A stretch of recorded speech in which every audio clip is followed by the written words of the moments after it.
We are a self-founded ghost hunting group. Maggie and me are the co-founders. We both started it.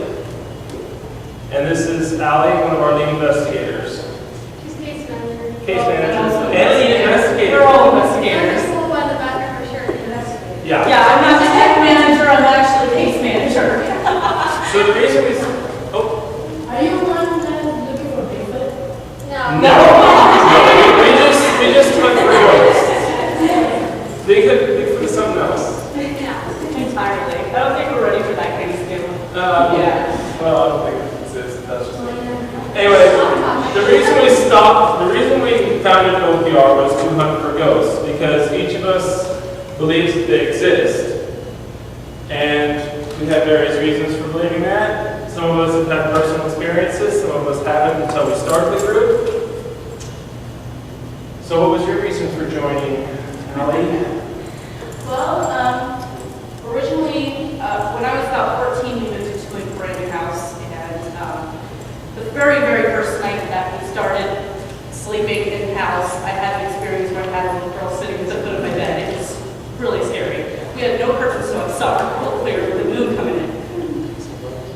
Didn't know what to think of it, but to make a very long story short, I went to one of the libraries and was looking through microfiches, and I found a picture of her with her family.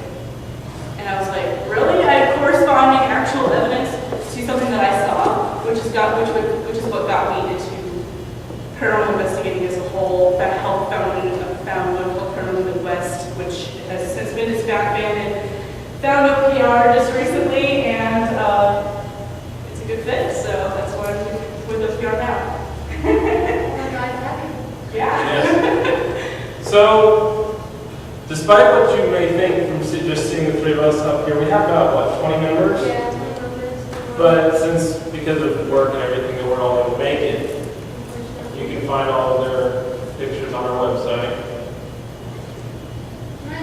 Lots of pictures. Yes, lots of pictures.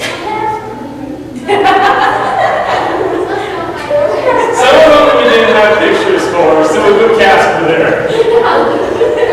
We thought it kind of fit with the whole theme, Yeah. so.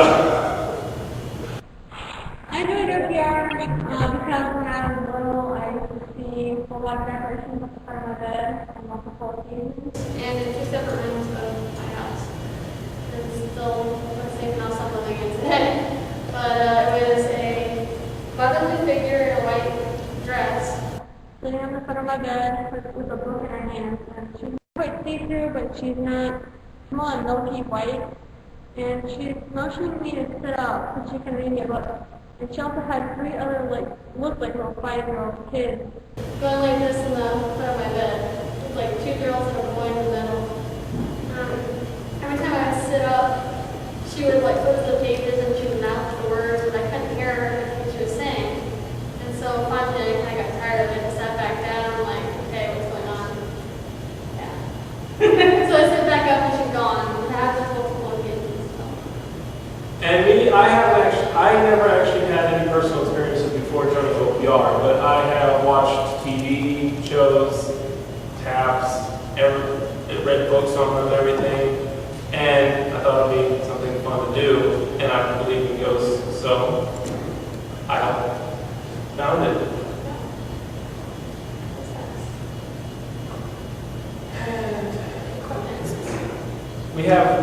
We brought a lot of our equipment here to show you the kind of tools that ghost hunters use, or at least that we use. Our standard 4-channel IR DVR cameras. Stands for digital video recorder. These are the right. And these are the cameras here that we use for it. See the LEDs. It's more of those that don't Yeah, one of those one. Also for video, we have that i8 video camera back there. It's still us. So you can wave if you want. Yeah. How's it going?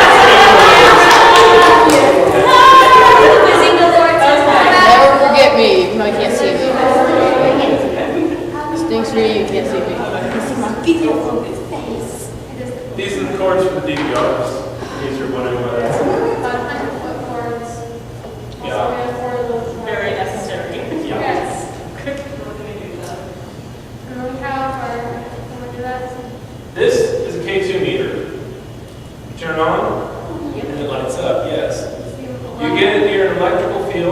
or an electromagnetic field, EMF, and more of the lights will light up. Like it did work here. No, it's not working. Go towards an electrical outlet should probably do it. Yeah. Because I noticed that last investigation we did. This was actually on, maybe that will work. No, it's not. Okay, it's being retarded. Yeah. We have a better detector than this one, which is why. But this actually does work. We've used it on investigations before. It just doesn't want to work today. Sorry. But anyway, as you get close, as it detects electrical fields, more lights will come on. And some people believe that electrical fields are a sign of paranormal activity. This one is the millimeter, which you also can see on a lot of different shows, like the taps and ghost adventures. This one has a REM pod antenna on it, so that if it gets close to the field, it'll go off and it'll be lights. Yeah, it also detects EMF fields. And it also detects the temperature that is in the room at the moment, what this does. And it's also extra special because don't you know who Johnny Belzer is from Alaska? He signed the back of it. See, there's the digital video recorder with the 4 cameras. This is what it looks like when you have it set up. That's what the screen will look like. What is that? That was that mystery manor. Yep, that was Mystery Manor. It's That's a Frankenstein head. It's Rock. no. There's the I-8 camera, millimeter, K2 meter. There, see, it does light up. I promise. We don't have that one anymore. We don't have that digital voice recorder anymore. We have a new one. It's a digital voice recorder, also known as EVP for electronic voice phenomenon, which is what it records. We got a Everyone's up there. heat laser red. You can barely see. There we go. Is that cool? And the theory behind this is that as something passes in front of it, It will block out some lights.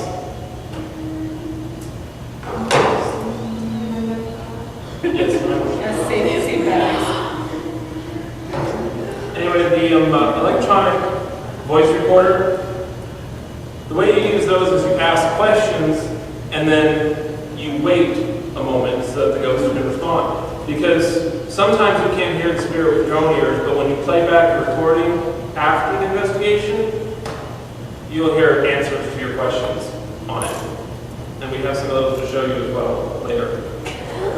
Also, we're supposed to have obelisks. If you've ever seen them on shows, we have a dictionary, so I had to randomly use words out. It'll just randomly pick words. That's really, really creepy, to be honest. We were supposed to have that, but our investigator couldn't get it to me in time. It's over here. Why do you think I'm standing here? So I don't block. Yes. You have a picture of it.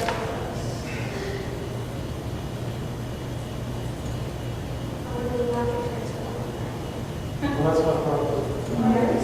Oh, there it is. There it is. There's an obelisk. I'll be upstairs. It will just pick random words from the dictionary, like house, you know.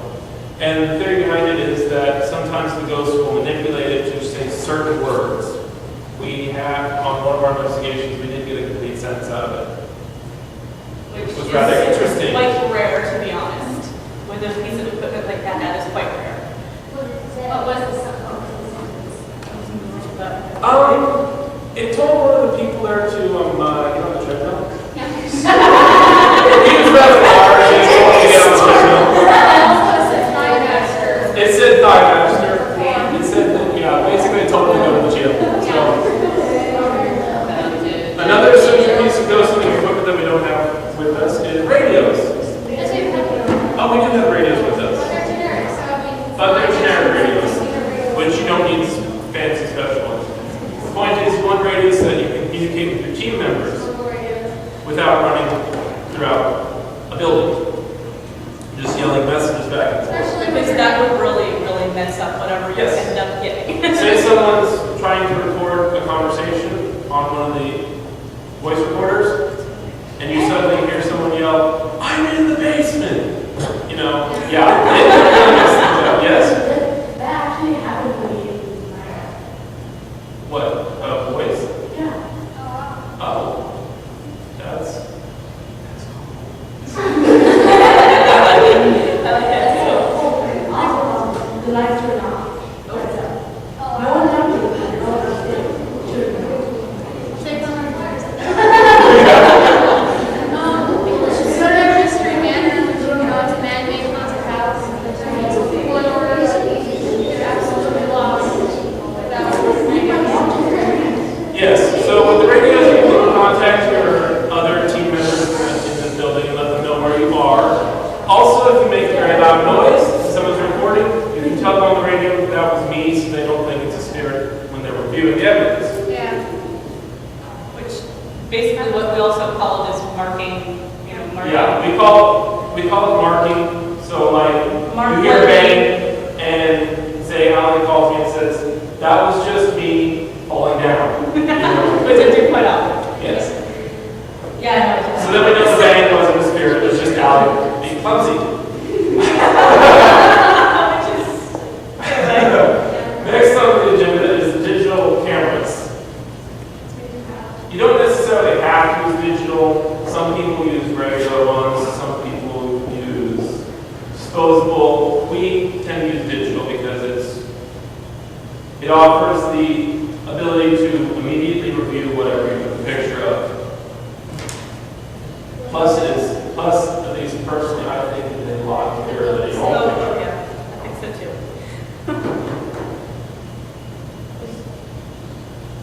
And don't be fooled by the size, it can take 250 pictures and store them on it. So, And we also have hunting supplies here. Which this is actually something that's optional, and not every paranormal research and investigation group does this. It is something more to comfort the homeowner, but also to calm whatever spirits might be there. It basically is ceremony.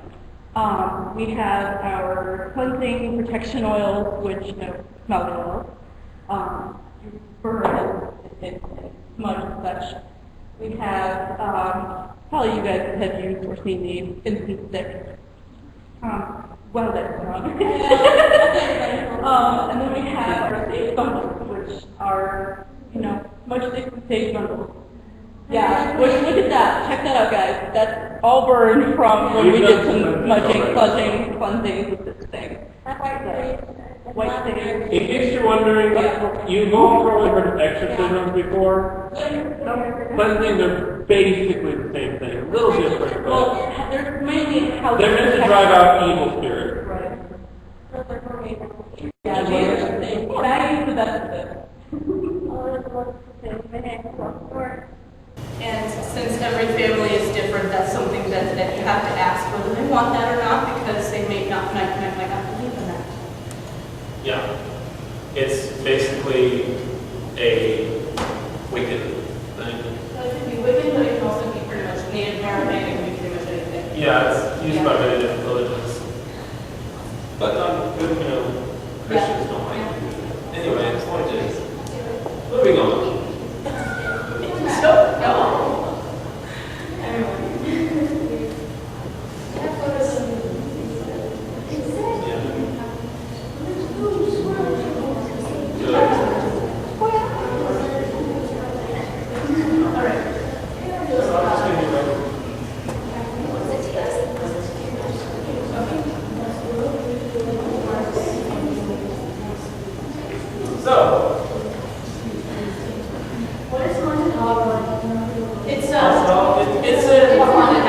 It's a haunted house attraction, but supposedly it's also truly haunted.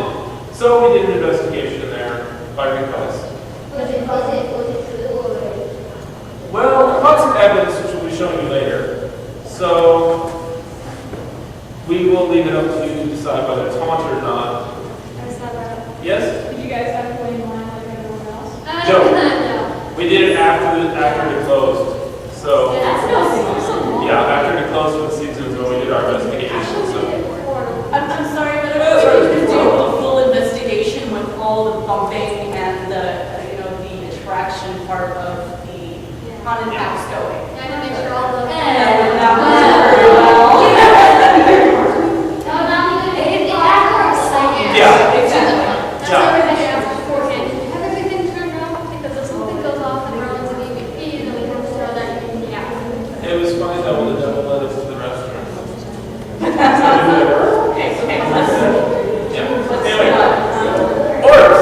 okay. Orbs are, if you've ever seen a picture with a really big globe of light, or a small one, or a bunch of them, those are called orbs. A lot of people believe that they are spirits.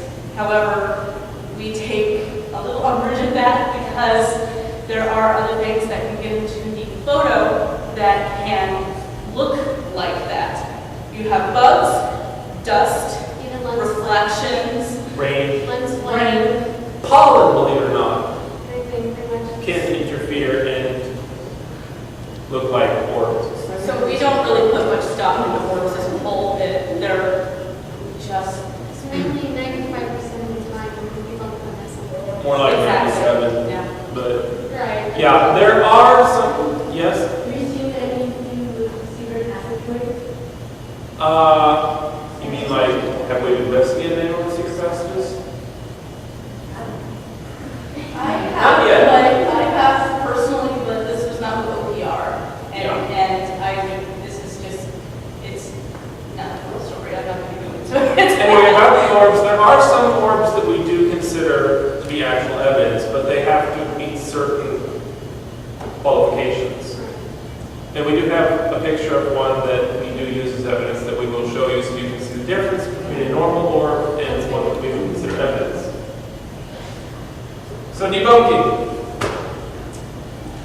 A lot of times when you investigate and something happens, you will want to try to debunk it. Crashing, knocking, you want to see if anything fell down, you want to see if anyone else is investigating nearby. If you see a light streak across the wall, you want to look out the window, see if a car went by. You want to do as much as you possibly can to debunk it. And the reason for this is that you don't get frivolous evidence, so that you don't mistake something normal for actual paranormal activity. And the reason for that is because you don't want to, if you're helping someone, which we do quite a lot, we do home investigations on request. If you're helping someone, you don't want to give them the wrong idea. You don't want to tell them, well, your place is haunted when it's actually not, because a car went by the window and made a street light on the wall. So you want to try and debunk as much as possible. However, since you're investigating paranormal activity, there are a lot of things that you will not be able to debunk. And that's what this is basically your evidence. And that's what your evidence will consist of, yes.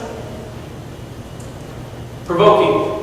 I'm sure you guys have all seen ghost adventures and how crazy they can get. They call them out, call them names, and Curse and all that. Call them names, say, well, why don't you touch me, why don't you hit me, things like that. We generally do not condone this. Only our lead investigators and founders, being Maggie, are allowed to do it, unless we give someone special permission.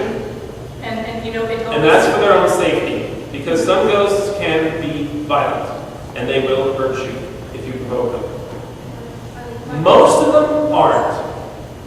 About 99% of the ghosts can't hurt you. But there's always that 1% that can. And since you don't know which ghost it's going to be when you walk in, you don't want to provoke them unless you are ready for the consequences. Because you gotta think that spirits hurt people to a point. They have So feelings. you gotta just be respectful. And we've gotten more evidence from being respectful, you don't provoke. Yeah. You literally catch butterflies. They may be dead, but they still have feelings. So you don't want to hurt their feelings because they were people. EVP classifications. There are generally 4 types. Class A, Class B, Class C, and Class D. Class A are the best, the cream of the crop. They are the ones that you can hear clearly, you can hear every single word, you can tell immediately what they're saying without any amplification or anything. Class B are fairly loud and distinct. You may not be able to tell every word, but you can tell what they're saying. You know, so like you have a sentence, but you're only missing one word, you can usually fill in the blank just by the context. Class C are faint and whispery ones, which you may not be able to understand without amplification. And some of the EVPs that we do have to show you are amplified for that exact reason. Most of the time, the classifications we get are B and C. However, Class D, which we don't use very often, we call them possible EVPs because they are so low and so faint that you can't hear anything without amplification at all. And some groups use it as a holding classification. Any EVPs they get are Class D until they listen to them or until they decide what classification they are. We generally don't use Class D EVPs most of the time, but some of them do fit into that category. Any questions so far? Okay. EVP subclassifications. Subclassifications are confirmed, interesting, and debunked. Confirmed are obviously the name supplies it all. There is no way to explain them. They are EVPs. You did not hear anything at all when you were there. The voice is clear. You know that it's a ghost. Interesting are things that could have been something else. A banging. Well, maybe you didn't hear it at the time, but maybe it was one of the other investigators. But you don't know that, so it's classified interesting. Others that might be interesting are ones that you can't make out the words all, but, like the Class C EVPs would be interesting. And then there's the debunked, which are the ones that you have tried and have been able to replicate. A bang. You went into the next room and found that a box had fallen over. There you go, it's debunked. So you can disregard that one as evidence. Do you have anything to add? I have something to add. You should probably be aware of the fact that how many people you have in that. I'll take an anonymous, of the last 2 investigations that we did. The first one, we had so many people in a 2-bedroom apartment that it was really hard to discern what was really, what was actually an EVP and what was somebody else.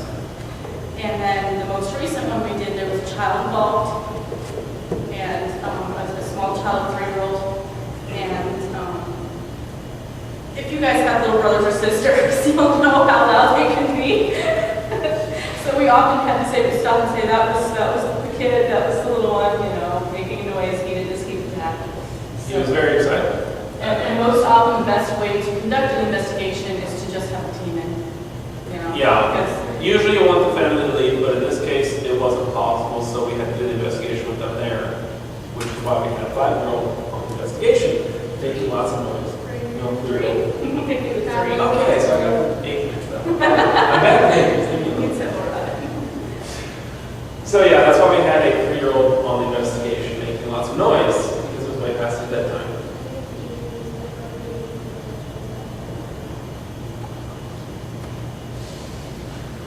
Okay, next. Photos.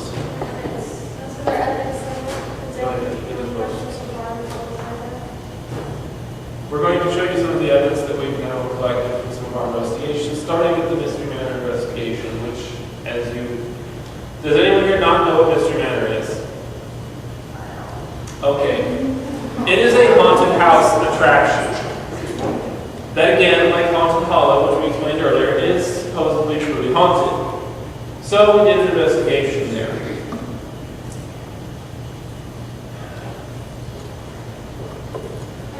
And that was the very first investigation we did. We didn't have as much equipment as we do now, so we didn't have very good EVPs or anything. So mostly what we have for Mystery Manor is photos. This is the outside of the building. Very creepy looking. This is a crawl space that was found.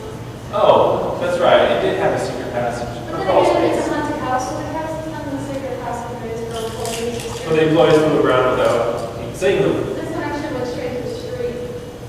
Yeah. And that's more of that tunnel, which is where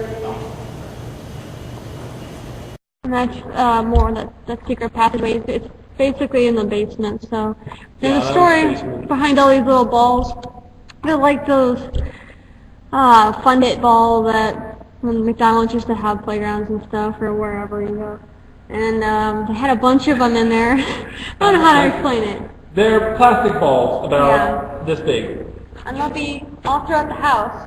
And they'll move on their own. And they were all in the house. And I guess apparently they all moved to the basement on their own.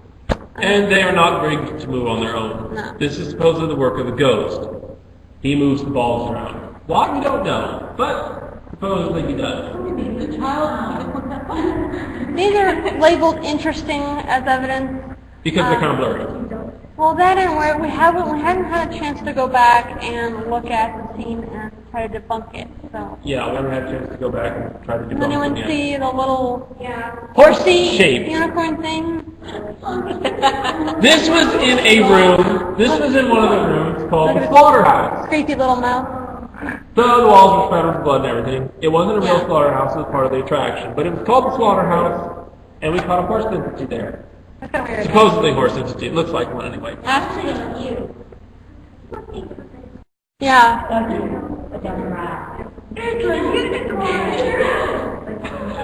And all this writing and stuff is just someone who I sent it to and pointing out things. Yeah. This is the next picture we Does have. anyone see anything strange in it? Yep, the little helmeted face, and there has actually been known to have blue mist roaming around the locations. I think that's what that is. Yeah? Go for it. Looks like it's falling over. Like there, up and Okay. it's like an eyeball. Yeah, it looks like a little face up there. No, this is one eyeball. Good one. One giant eyeball. Oh, yeah. I think it looks like that too, but other people say it's a face. So, And you can almost feel it. Each wall now, I see like a little Chihuahua. wall. I can see the little sign. Sure. this right up here is what they're talking about. And the blue mist in the picture. And then the blue mist is all through here, so. It looks like a shark. Yeah, I see that too, but I think that's just an optical illusion.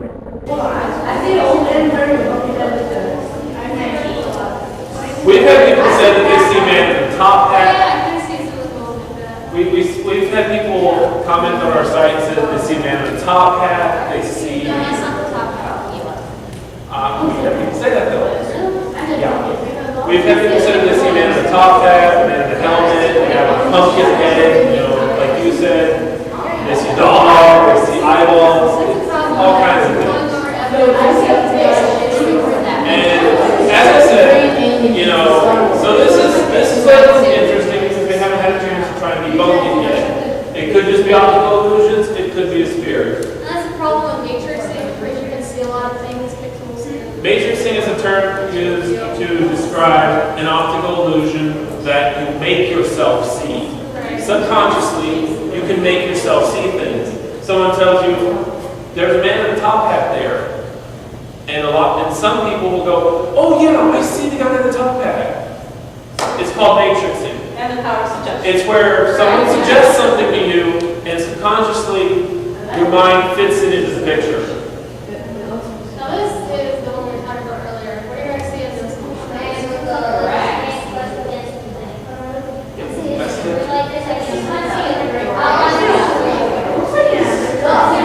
You're saying his hands are right here.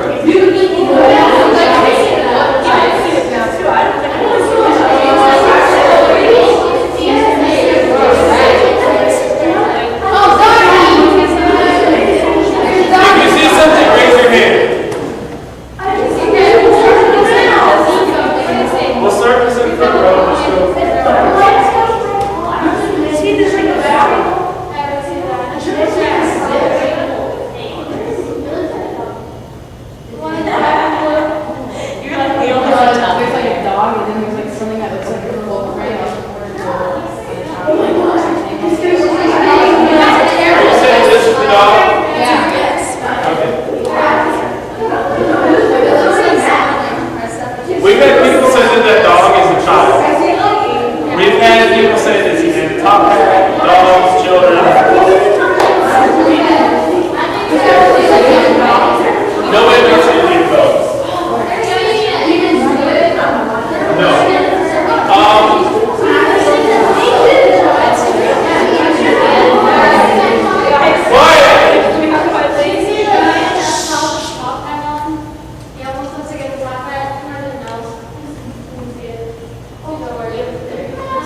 since you brought up demons, I need to add something to when we were talking about orbs. There is one kind of orb that if you see it on a picture, you will want to get out immediately. If the entire picture is white and you see a black orb in the center of it, you will want to get out of the house immediately because that is a demon. And they will hurt you.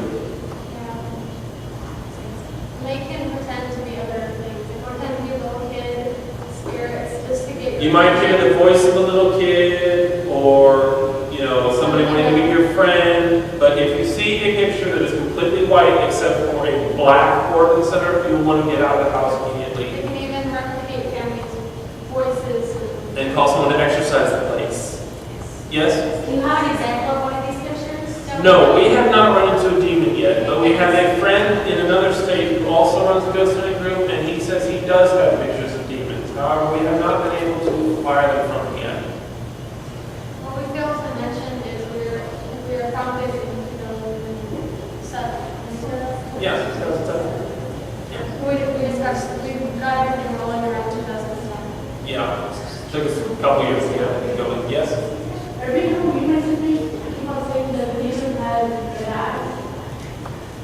That can be, but It depends. I haven't had some personal experience with that. I can tell you that there are two different types of, I'm not going to say demons, but I would say deceptive kinds of spirits, and I have known the deceptive demonic spirit that had to do with red eyes.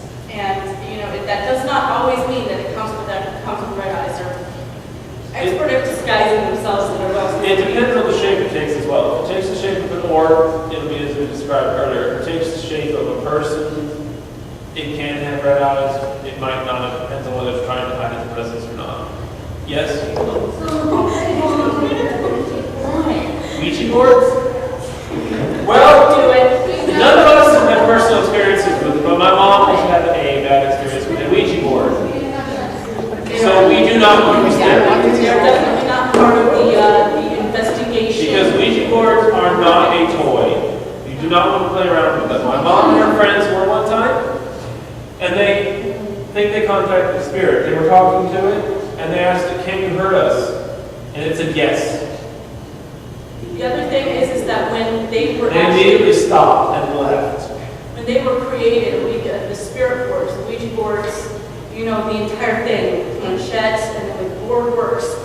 It was invented to contact spirits, and while it was originally supposed to be just a parlor fun, a parlor game, it turned into a lot more for a lot of people. There are a lot of, this book right here, Haunting of America, from Salem Witch Trials by Mary Houdini, really thick book of facts, but it talks about how Ouija boards, with use and misuse, started calling it started literally being a door, a portal to whatever wanted to come in, whether it was harmful or not. You can easily get possessed and stuff. They're I know friends who can properly use it, but still they don't even want to go near it. and Yes, you have a question? So. I know about Zozo. I don't. Zozo is supposed to be a Ouija board spirit that comes basically randomly, and there is actually a blog for this, and Zozo the Ouija spirit. Now, I've never had an actual encounter with Zozo, but I can tell you that he does not seem like a very nice thing to encounter. So. Yes? Isn't it true that if you were to burn a Ouija board, that whatever spirits were within it would end up being out and go over the other? And you would never want to burn. Well, for clarification, spirits aren't in the Ouija board. They're just communicating through And it. it won't close the door. But there's debate on that. Some people say it closes and some people say it doesn't. Some people say that if you burn a Ouija board, it will open a portal and allow the spirits to come in. But, yeah. Yes? I've heard, I don't know if it's true or not, but like that once you get a Ouija board and once you use it, like I guess once you like use it, you can't get rid of it because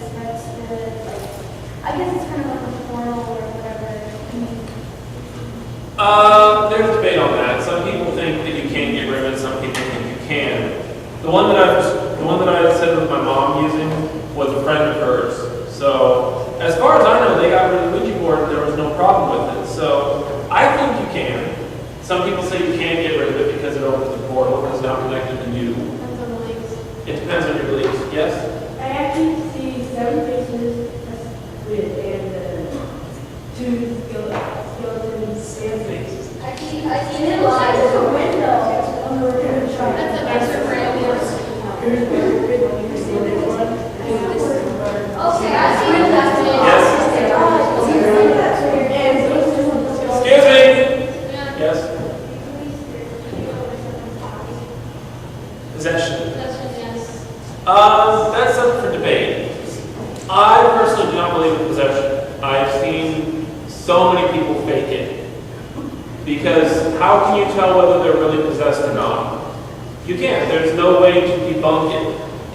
Unfortunately, experience can speak for itself. Yes, well, you've had experience. I haven't.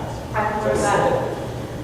Well, considering what I went through, I will not say whether it was possession or an issue with my head at the time, considering things were bad, but still. Just for clarification, she's our resident psychic. I'm not psychic, I'm sensitive. Sensitive. Okay, say it. There's a note, there is not, that's not making sense. Okay, do any of you know anything on illegal work? Amityville Horror? Oh, yes. Oh, everyone. However, there's no way to investigate it since the building does not exist anymore. They tore it down. Because it was possessed by a demon. They tore it down, burned it, cleansed the area.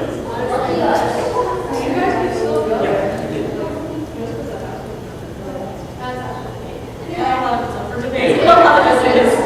Back to the evidence. The next picture is really dark. It's the same one as it was before. This is how the picture looked originally. And then we lightened it so you can see things. Yes, we see those. You don't have to convince us. This is the group that went to Mystery Manor with the 3 people in the back that were there. Alan was not with us at that time, actually. I only just joined just this year or so. The group that went there is me, friend of ours named Kyle, Maggie, and my sister Stephanie. It was the lead. Who is our, She's technically she was our first lead investigator. She actually did help us found the group, but she did not want to take the responsibility of being a founder, so she became a lead investigator. And she's also somewhat our tech expert because she sits in the command center, watches the DVR for us a lot of times, so she can call out, hey, I saw something on camera 4. The 3 in the back are the owners of the Instagram. Plus the laptop that we're using is hers, so that's also why she's our tech expert. This laptop is my sister's, so This one's mine. yes.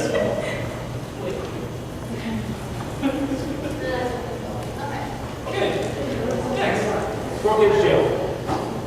I'll let you bring that up over here. I have plenty. If you ever want to see any more, go to the website. We have business cards that came with the website on it, and other variety of things. And I'll explain that other one when I get to my section. all the EVPs, all the photos are in the case files. Location girl. That's that one. I have a lot of them. You can see that I can find. Hey, there's supposed to be the internet top. What? There's supposed to be internet up there. Yeah, it's a mannequin man. That's a scary one. Yeah. This is Squirrel Cage Jail. This is the Squirrel Cage Jail. It's in Iowa, Council Bluffs, Iowa. It is called Squirrel Cage Jail because the jail itself is circular and it rotates. It was rotated by a crane. It used to rotate by a crane, so that prison escapes are very rare because most of the time you are 3 stories up and Facing the with wall. bars, facing nothing but empty air. Yep, well, actually Well, basically with the wall. yeah, At one time, only one door could be open at a time on each floor. yeah, So it made it landscapable, although there were some attempts. yeah. It is the only jail of its kind in existence in the U.S. because all the others were shut down and destroyed think there because are they are a few dangerous. Well, they fell apart. But this is only a 3-story rotary This is jail. the only 3-story one. There are a few others still around. Maggie knows better than I do. She's the one that researched it. But this is the only 3-story one left in the U.S. It's what, about 150 years old? Like that? Something like that? 150 years old? Wow. It's over 100 years old. So that tells you when these were in operation. They were shut down because quite often prisoners would lose limbs. Yep. They would want a reason to get out of their cells. They would want a reason to get out of their cells, so as it was rotated, they'd just stick their arm out through the bars and rip their arm off. Yeah, so it's a side by ripping their head off, sticking it through the bars. There actually had a few escapees. Let's go over this briefly. They, don't switch pictures yet. They, yeah, they're already like, they had some time to themselves. We'll show them a picture on there of a little sitting area where they can time out their cells for good behavior. One, I don't know exactly how they did it, but the radiator broke down and they somehow managed to get through the wall. It's the steel wall. We managed to get through that and the brick and made it over that fence. 4 of them escaped. 3 of them actually made it over the fence. The 4th one got killed. He got his leg killed. And he didn't scream because he wanted to let his buddies escape. Yes. So it was very rare for escapes, but they did happen. And Anyway, they got him all back. this picture might be deceptive because it actually has 4 stories if you count carefully. That's because the jail was 3 stories. On the 4th story lived the warden and his family. He lived in the jail, right above it. Although it was so haunted that he couldn't stand to live there anymore, so he actually lived on the 2nd floor of the jailer's bedroom. Recently, after it became haunted, is when they started living down there. The first wardens did live on the 4th floor. The first warden died up there. I'm thinking that. Yeah. So, we had a much larger group on this investigation with us. We had 12 to 14 people. We had 12 to 14 people come on this one. And again, this was still before Allie joined us. Sorry, Allie. Sorry, Allie. Sorry guys, without me and teaching history. And this person here, he's actually not here in Omaha anymore, so he's not part of the group. He's still in the group. He's not like He's still in the group, but he doesn't go on investigations, he's not from Omaha. Yeah. This is one of the cells. This is what they look like from the outside. These are the bars. That's the doorway. And that's a mannequin hand. They have a mannequin in some of the cells to show you what, you know, it's a museum now. So they have mannequins in some of the cells. But that, sticking the hand out through bars like that is what some people would do to get out of their cell because as it rotates, it would then rip the hand off. Gruesome, horrifying, but people did it. Anyway, this here is a doorway. And then these are the outer bars, so you can tell what it would be like. The rooms, the cells, are about from the edge of this table to the wall. So small. They are tiny. They're pie shaped. So it's like doors and They would have about 4 or 5 people in them. Yep, they had bunk beds, but I don't know the flip because they would have more than everything right now. Yes, they had bunk beds, but they had about 4 or 5 people in each cell. It was very cramped, very bad. It's part of the reason why they shut it down. Because it was cruel and unusual punishment it's considered cruel. That's one of the cells. Here's one of the cells. As you can see, there's me and 2 other people in there. That's not enough. Oh, that's right. That's Charles. Charles. I'm sorry, I got ahead of myself. There is a picture of me in it. But yeah, that's Charles and 2 of our investigators. As you can see, there's 3 people in there and it's already cramped. Now imagine 2 more people in there with us. And that's That's how many prisoners they had in each cell. And there's about And they only had 1 bunk got the bed, the rest slept on the floor. Or on top of each other. Imagine how there'd be fights and we're about to sleep in the bed. Yes. That also contributed to some people dying, getting the ability.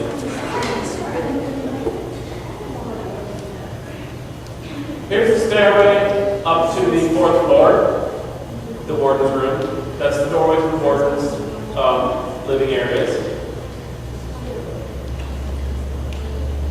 Again, the stairway to one of the side cells. Now this cell, you may notice, is facing the stairway. That's because it is not a normal cell. This was the children's cell. What? Yes. Some prisoners, when they were sent to jail, had children. Instead of taking away and putting them in foster care, they put them in the children's cells. Also, that's where they put teenagers and other juvenile delinquents. You would have children in the jail with their parents. No. Their parents were in the normal cells, the children were in these ones. All the children's cells were a lot better. Although the children's cells were larger. They actually had their own toilet. And they actually had toilets, yes. However, that did not guarantee safety. There was a teenage girl that it was, yes, I'm going to say it. It was reported in the newspaper and everything, but she was raped by one of the guards. Yeah.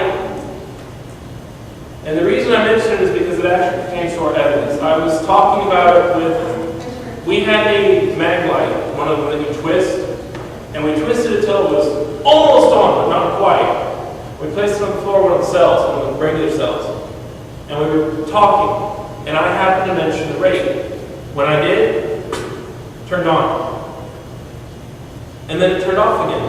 No one was touching it. We have a picture, we have a video of it we have a video of it, that you can see it turn on and no one is touching it at the moment.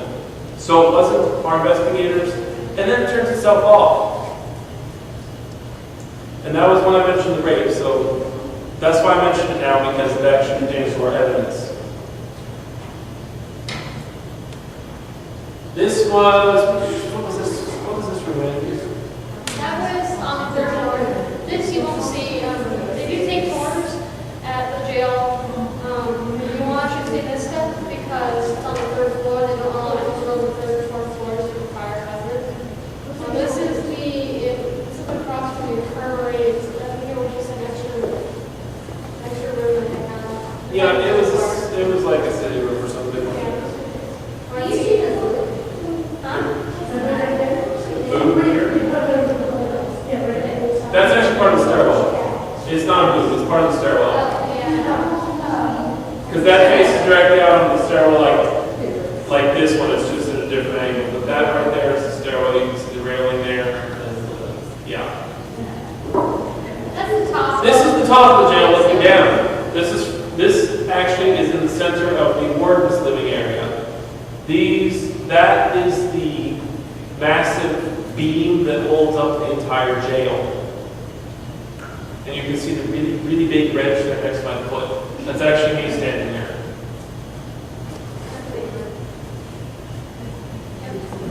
Yes? A skeleton? Here? Yeah. That's not a skeleton. It It looks like it, but it's not a skeleton. Fish. See, and that's a classic example of how your mind can fool you. That's matrixing. That is a camera defect in the picture. So, I know it looks like a skeleton or a fish or whatever, but it's not. It's not even there. It was a camera defect. And that's a classic example of, as Maggie said, matrixing, and as I said, seeing things that aren't there. You have to be careful now when reviewing evidence. This is one of our other investigators in that 3rd level room that we mentioned earlier. The jail is currently using it for storage. Here is the solitary confinement cell. That's standing room only.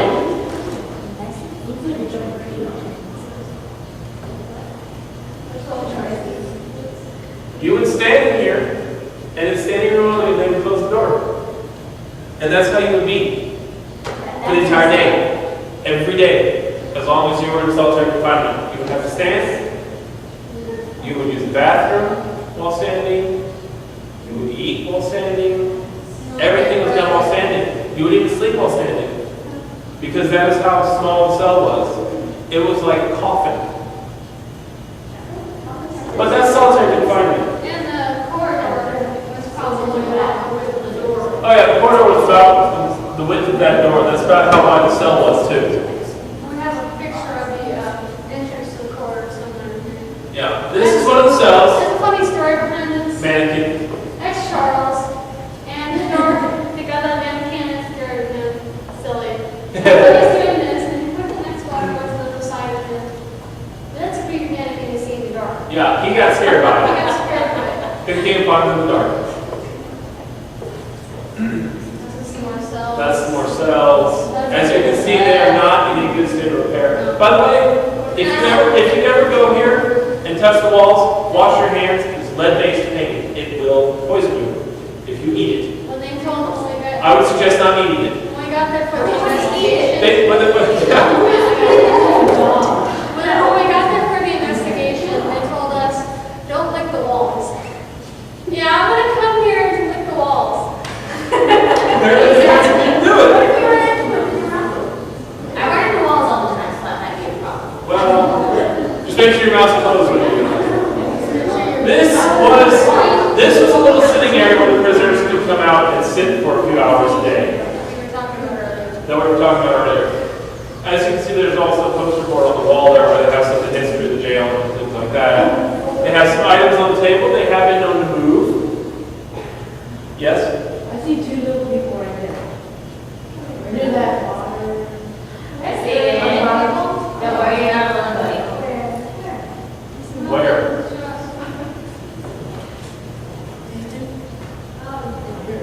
Oh. That's an optical illusion. Those are not people. I know it looks like it. But you can't see it. Again, an example of matrixing. Again, makes me sense. We know you want to see a ghost in every one of these pictures, but a lot of these preliminary pictures were actually just to show what the room would be like before it went dark. Yes. Actually, we have no evidence that she was. This is just in the dark. No, I did not. Okay. We have DVDs, though. Yeah. And that's a true picture. Stacy on the left. Charles, I know some of these people. Charles. Yeah. And Sarah's Lots of people. This is where we set up our home base. It was in the kitchen of the jail. Again, that's the entrance to the actual jail area. Shows you how small the doors were. And that's all the pictures. You guys see these? What I do just think. Yes.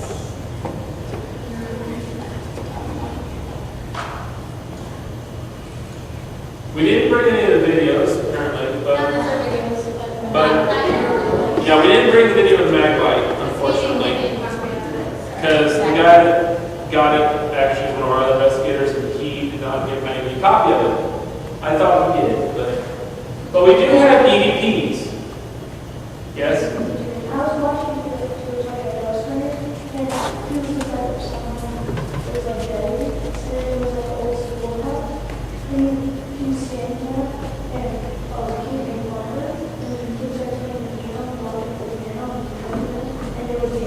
they were Anyway, here we have our EVPs.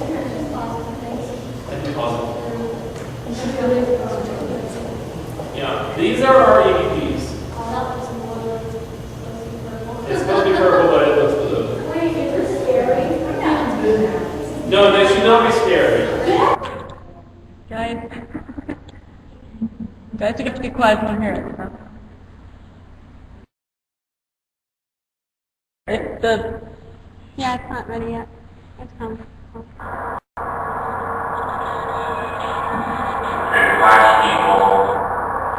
There's no music playing at this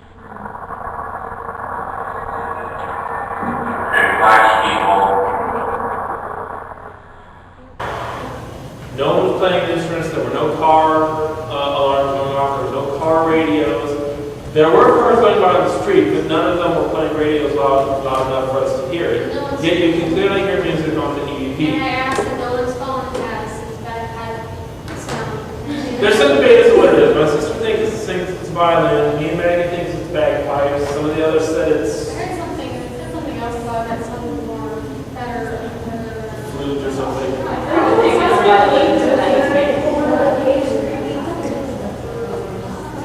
It might have been one of the cages, and that could be it, but it sounded several musical. Everyone was sitting down and Yes. they're playing it.